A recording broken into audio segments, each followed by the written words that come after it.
Hello everyone, happy Navratri to all of you. आज इस video में हम डिस्कस करेंगे कि क्लास 11th और 12th के बिजनेस स्टडीज़ में हम कौन सी बुक्स को प्रिफ़र कर सकते हैं। ऐसी कौन सी बुक्स मार्केट में अवेलेबल हैं जिसके थ्रू हम अच्छे मार्क्स को गेन कर सकते हैं, क्योंकि 11th और 12th दोनों ही आपके लिए बहुत इम्पॉर्टेंट है। हम इस वीडियो में कॉमर्स की बात करेंगे कि कॉमर्स स्ट्रीम के जो बच्चे हैं वो क्लास 11th और 12th की बिजनेस स्टडीज़ के लिए कौन सी बुक्स को प्रेफर करें। तो सबसे इम्पॉर्टेंट जो बुक आती है आपके लिए वो है आपकी एनसीईआरटीज़, ठीक है। चाहे वो 11th के बच्चे हो चाहे फिर वो 12th के बच्चे हो, दोनों के लिए एनसीईआरटीज़ बहुत ज़्यादा ही फ्रूटफुल है। बिकॉज एनसीईआरटी में जो पूरी एक एक लाइन अगर आप पढ़ते हैं तो उसकी जो भी चीज़ें लिखी हुई होती हैं वो आपके एग्ज़ाम में उनसे क्वेश्चंस पुटअप हो जाते हैं।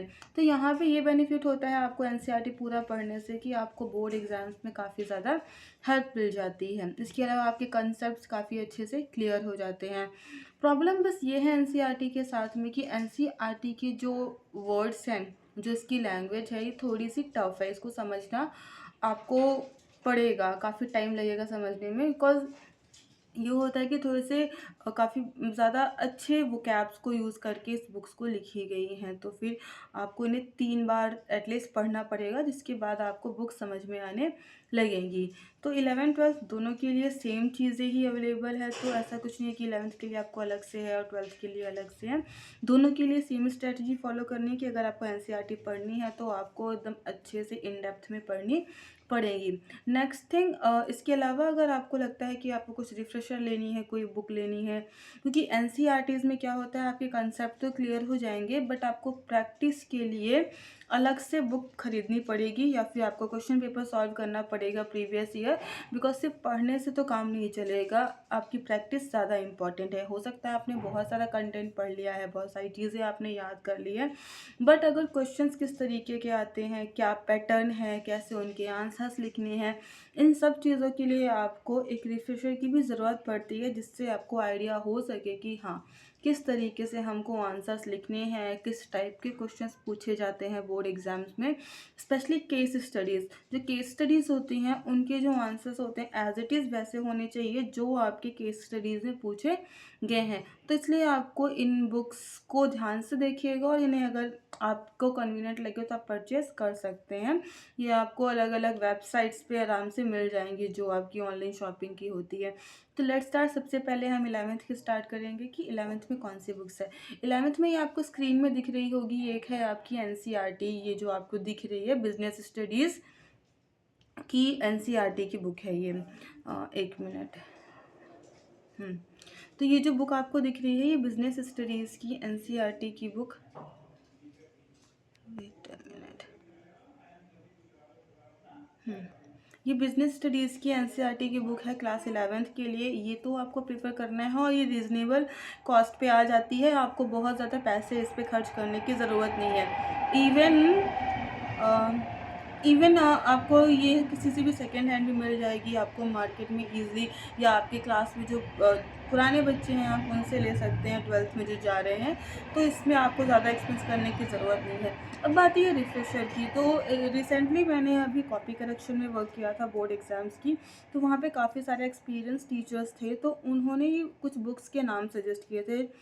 इसमें तो शायद ओपी गुप्ता करके एक है, उनकी किताब है, काफ़ी ज़्यादा अच्छी है बोर्ड एग्ज़ाम्स के पर्पज़ से। और दूसरी उन्होंने जो सबसे ज़्यादा रिकमेंड की थी वहाँ पे टीचर्स ने, जो एक कॉमर्स फैकल्टी के टीचर्स थे, उन लोगों ने कहा कि एक आपकी अवरियल मिश्रा है, डॉक्टर अवरियल मिश्रा, उनकी बुक है वो काफ़ी ज़्यादा अच्छी है। पूनम गांधी अर्लियर हम यूज़ करते थे, बट कहने का मतलब ये है कि जितने भी केस स्टडीज़ बेस्ड क्वेश्चंस होते हैं और फिर आपकी प्रैक्टिस के लिए उस बुक में काफ़ी ज़्यादा कंटेंट अवेलेबल है, इसलिए अगर आप उन बुक्स को परचेज़ करते हैं तो वो आपके एग्ज़ाम के पर्पज़ से ज़्यादा अच्छी है, क्योंकि रिसेंटली उस बुक्स के अकॉर्डिंग ट्रेंड में आपके क्वेश्चंस बन रहे हैं।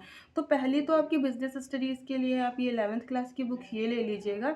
इसके बाद सेकेंड आपकी एक बुक है, कहाँ, एक मिनट, ये है आपकी क्लास 11th के लिए एनसीईआरटी बेस्ड गाइडलाइंस के बेसिस पे है। बिजनेस स्टडीज़ की अविरल मिश्रा। ये वाली किताब अगर आप लेते हैं तो इसमें आपको हर टॉपिक के साथ में आपको लाइव एग्जांपल्स, रिसेंटली जो आपके एंटरप्रेन्योर्स बने हैं उनसे रिलेटेड एग्जांपल, आपके मार्केट्स के आसपास से रिलेटेड एग्जांपल्स के थ्रू इस बुक में सारी चीज़ें आपको दी हुई हैं। तो काफ़ी ज़्यादा हेल्पफुल है, मैंने खुद भी इस बुक को पढ़ी है, तो काफ़ी ज़्यादा हेल्पफुल है ये बुक। अर्लियर मुझे इसके बारे में नहीं पता था, बट प्रेजेंट टाइम में अभी 2-3 दिन पहले मैंने इन बुक्स को पढ़ा है, क्लास 11th और 12th की। तो इनमें काफ़ी अच्छा कंटेंट है जो एग्ज़ाम्स की कॉपी करेक्शन करते टाइम मुझे समझ में आया, उसके अकॉर्डिंग सारे कंटेंट्स इसमें अवेलेबल हैं। तो ये है आपकी बुक्स के लिए 11th के लिए। एक तो आप एनसीईआरटी रखिए, दूसरा आप प्रैक्टिस के लिए अविरल मिश्रा की बुक है, इसको परचेज़ कर लीजिए। और प्राइस में भी बहुत डिफरेंस नहीं है, मार्केट में इसी रेट में आपको रिफ्रेशर्स मिल जाएंगे, तो आप इनको परचेज़ कर सकते हैं। और यहाँ पे किसी भी मतलब पब्लिशर का यहाँ पे या फिर एडवर्टीज़मेंट टाइप का नहीं है ये। उस पर्टिकुलर जगह पे जब मैं कॉपी करेक्शन के लिए गई तो वहाँ के टीचर्स ने कहा कि ये बुक काफ़ी अच्छी है और लिटरली ये रियल में बहुत अच्छी है, इसलिए मैं इसे रिकमेंड कर रही हूँ। यहाँ पे कोई भी एडवर्टीज़मेंट जैसी चीज़ों के लिए काम नहीं किया जा रहा है। तो ये था 11th का। हम अब आते हैं 12th के क्लास के बारे में। तो 12th के लिए हम सभी को पता है कि 12th की एनसीईआरटी है। एनसीईआरटी 2 पार्ट्स में आपकी है बिजनेस स्टडीज़ की, एक पार्ट 1 है और एक पार्ट 2 है। पार्ट 1 में आप जो पढ़ेंगे बिजनेस स्टडीज़ के लिए वो है principles and functions of management के बारे में। एंड इन पार्ट 2 जो आपकी पार्ट 2 है उसमें आपको सारा फाइनेंस मैनेजमेंट से रिलेटेड बताया गया है कि किस तरीके से बिजनेस में फाइनेंस को मैनेज किया जाता है, क्या रिक्वायरमेंट है, कहाँ से पैसे आएंगे, ये सारी चीज़ें इन डिटेल में आपको, मार्केट से रिलेटेड चीज़ें, इन सब के बारे में इन डिटेल्स में बताया जाएगा। तो आप इन दोनों किताबों को ले लेंगे तो आपके लिए आपकी कंसेप्ट क्लियर होने में, और अगर कभी हो सका कि एग्ज़ाम में कोई पर्टिकुलर लाइन एनसीईआरटी से आ गई तो उसके लिए ये बहुत ज़्यादा हेल्पफुल है। दूसरा, अब आती है प्रैक्टिस की बात। तो सेम जो आपको 11th क्लास के लिए जिस पब्लिशर की प्रिफर करने के लिए कही गई है बुक, वही सेम यहाँ पे भी है आपकी ओपी सॉरी ये हैं आपके अविरल मिश्रा। अविरल मिश्रा इनकी किताब आती है, ये भी बहुत अच्छी है, इसको भी मैंने पढ़ा अभी। 1-2 चैप्टर्स मैंने इसके पढ़े हैं तो काफ़ी ज़्यादा हेल्पफुल है। मतलब इनमें काफ़ी ज़्यादा कंटेंट है, काफ़ी अच्छे क्वेश्चंस है, काफ़ी अच्छे एग्जाम्पल्स है।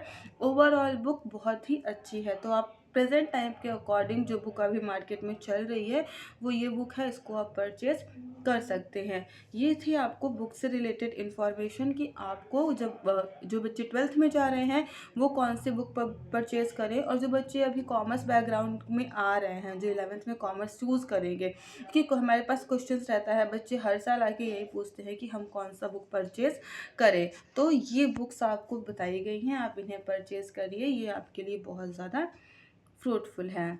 अब बात आती है कि 12th के बच्चों के लिए, जो आने वाले बच्चे हैं 12th में जिनका 1 अप्रैल से सेशन स्टार्ट हो रहा है, वो अपनी पढ़ाई को काफ़ी अच्छे से स्टार्ट करें। ये नहीं मत सोचिएगा क्योंकि किताबें कोई भी आपको जब तक आप पढ़ेंगे नहीं सक्सेस नहीं बनाएंगे। तो किताब के साथ साथ आपका खुद का एफर्ट देना, आप कितने घंटे पढ़ाई करते हैं, कितने अच्छे से चीज़ों को समझ रहे हैं, और बहुत ज़्यादा देर तक पढ़ना डजंट मीन्स कि आपको सब चीज़ें समझ में आ रही हैं। आपको पढ़ने के साथ साथ भले ही आप 1 घंटे पढ़िए, लेकिन उस 1 घंटे में आप ज़्यादा से ज़्यादा चीज़ों को समझने की कोशिश करिए कि आपको ये सारी चीज़ें समझ में आ रही हैं। इसके बाद में आता है कि आंसर्स वगैरह। अब कभी कभी होता है बच्चों को लगता है कि हम बोर्ड एग्ज़ाम्स में जाएंगे तो कुछ भी लिख के चले आएंगे तो हमें मार्क्स मिल जाएंगे। कॉपी करेक्शन टाइम डिपेंड करता है आपका किस सेंटर पर आपकी कॉपी गई है, प्लस किस टीचर के पास गई है। और फ्री के नंबर तो कोई भी टीचर नहीं देता है, इवन मैं भी नहीं देती हूँ। तो यहाँ पे है कि बोर्ड एग्जाम्स में अगर आपकी कॉपी चेक हो रही है तो बहुत अच्छे से चेक हो रही है, कॉपीज़ की एक एक लाइन को चेक किया जा रहा है, उसके बाद आपको मार्क्स दिए जा रहे हैं। ऐसे ही फ्री के नंबर नहीं मिल जाते हैं। अगर आप कोई भी कहानी लिख के आ जाएंगे, बच्चे ये करते हैं कि क्वेश्चंस को ही पूरा रिपीट करके आते हैं, तो नहीं, आपको एक भी मार्क्स नहीं मिलने वाले हैं। इन सब कामों के लिए आपकी कॉपी को पूरा क्रॉस कर दिया जाएगा, सभी में 0 मार्क्स मिल जाएंगे। और होता है कुछ बच्चे बहुत स्मार्ट वर्क करते हैं कि ऑप्शंस में एक ही बार चारों ऑप्शंस को लिख देते हैं, या फिर ये करते हैं कि पहली बार में 20 एमसीक्यूज लिखें ए ऑप्शन, 20 एमसीक्यूज लिखें बी ऑप्शन, 20 एमसीक्यूज लिखें सी ऑप्शन, फिर डी ऑप्शन। अगर आप ऐसा भी करते हैं तो आपका पूरा का पूरा कट कर दिया जाता है। सिर्फ स्टार्टिंग में जो आपने पहले 20 एमसीक्यूज किए हुए हैं वही आपके देखे जाते हैं, उसमें से जो सही होते हैं उसकी आपको मार्किंग की जाती है। तो प्लीज़ आप पढ़ के जाएं, इन सब ट्रिक को ना अपनाएं। पढ़ने से पढ़ना ज़्यादा बेटर है ऐसे ट्रिक्स अपनाने से। इससे क्या होगा, एटलीस्ट आपको कुछ तो मार्क्स मिलेंगे ही मिलेंगे। और बिजनेस स्टडीज़ के पेपर मतलब ऐसे आते हैं कि ऐसा नहीं है कि आप नहीं पढ़ेंगे तो पास नहीं होंगे। तो आपको पढ़ना बहुत इंपॉर्टेंट है। इसके साथ साथ अच्छे से पढ़िए, टॉपिक्स को अच्छे, कुछ क्वेश्चन तो इतने डायरेक्टली रहते हैं कि आप अगर उनको क्लास में अच्छे से पढ़े हैं, समझे हैं, तो आप इजीली उसके आंसर्स लिख सकते हैं। लेकिन सबसे इम्पॉर्टेंट बात आती है जो 6-6 मार्क्स के आपके केस स्टडीज़ आती हैं। जो आपकी केस स्टडीज़ आती हैं वो बहुत ज़्यादा इंपॉर्टेंट है, क्योंकि केस स्टडीज़ में मार्क्स आपको तभी मिलते हैं जब आप उन्हीं पॉइंट्स को लिखते हैं जो केस स्टडीज़ में हाईलाइटेड है। मतलब आपको केस स्टडीज़ बहुत अच्छे से पढ़नी है, पूरी एक एक लाइन को अच्छे से पढ़िए केस स्टडीज़ की, और उसको पढ़ने के बाद उसमें जितनी भी चीज़ें इंपॉर्टेंट लगे उसको आप अंडरलाइन कर लीजिए या सर्कल कर लीजिए। उसके बाद आप डिसाइड करिए कि इसमें किस टॉपिक से पूछा गया है, प्लस इसमें उस टॉपिक का कौन सा पॉइंट, जैसे प्लानिंग है तो प्लानिंग के फीचर्स भी है, इम्पोर्टेंस भी है, ये सारी चीज़ें। तो अब जो केस स्टडीज़ में जो पूछी जा रही है या प्रोसेस है, तो प्रोसेस पूछा जा रहा है या प्रोसेस का कौन सा पॉइंट पूछा जा रहा है, या फिर प्लानिंग की इम्पोर्टेंस पूछी जा रही है, या फिर लिमिटेशंस पूछी जा रही हैं, या फिर उसके फीचर्स पूछे जा रहे हैं। आपको उस केस स्टडीज़ में से इन सब चीज़ों को एनालाइज करना है। After analysing all those things then आपको क्या करना है, लिखना है। सडनली ये नहीं कि उसमें प्लानिंग लिखा है और आपने कहा कि अच्छा मुझे प्लानिंग का तो नहीं आता है, प्लानिंग के फीचर्स आते हैं और पता चला उसमें इंपॉर्टेंस पूछे हैं, तो नंबर आपको नहीं दिए जाएंगे। ये चीज़ें ध्यान रखिएगा। ऐसे ही डिफ्रेंशिएट में भी होता है, जो पॉइंट्स आपसे पूछे जा रहे हैं आपको वही लिखना है। फालतू की कहानी बिल्कुल नहीं लिखना है, क्योंकि फालतू की कहानी में आपको नंबर नहीं दिए जाएंगे। क्योंकि पहले हमें लगता था कि ऐसा होता है, बट यहाँ पे ऐसा कुछ नहीं है अगर आप ये सोचते हैं। क्योंकि जब कॉपी करेक्शन की जाती है तो उसके बाद सारी चीज़ें पता चलती है। तो जब कॉपी करेक्शन की गई हैं तो हमें सब चीज़ें अच्छे से पता चली हैं कि किस बेसिस पे आपको मार्क्स दिए जाते हैं। इसके अलावा हाँ, बच्चे क्या करते हैं कि ठीक है आपको बताया गया है कि आप डायग्राम फॉर्म में बनाइए चीज़ों को, डायग्रामेटिक प्रेजेंटेशन होना चाहिए ये सब, बट उन्हीं चीज़ों का डायग्राम में रिप्रेजेंट करिए, जो आप फ्लो चार्ट बनाते हैं उसमें रिप्रेजेंट करिए जिनको क्वेश्चंस में पूछा गया है। फॉर एग्जांपल प्रोसेस नहीं पूछा गया है तो you don't need to draw diagram जिसमें आपको पूरा लेबलिंग करके दिखा दिया जाए कि हाँ ये प्रोसेस है। आपको सिर्फ एक फ्लो चार्ट बनाना है और जिन जिन पॉइंट्स को उसमें पूछे गए हैं उन्हीं को आपको लिखना है। और हर जगह आपको फ्लो चार्ट बनाने की नीड नहीं है।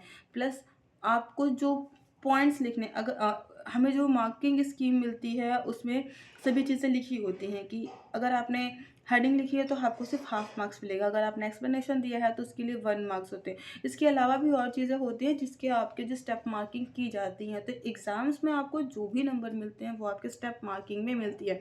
आइदर वो आपके प्रैक्टिकल सब्जेक्ट्स हैं और आपके थ्योरी सब्जेक्ट्स है, दोनों में स्टेप मार्किंग चलती है। थ्योरी में उनके कैलकुलेशन, सॉरी प्रैक्टिकल में उनकी कैलकुलेशन की स्टेप मार्किंग होती है। इन थ्योरी आपके जो कंटेंट लिखे हैं उनकी हेडिंग्स के, सब हेडिंग्स के, उनके पॉइंट्स के आपको मार्क्स मिलते हैं। तो आप जितने अच्छे से अपने आंसर्स को प्रेजेंट करेंगे उतना ही अच्छा आपको मार्क्स मिलेगा।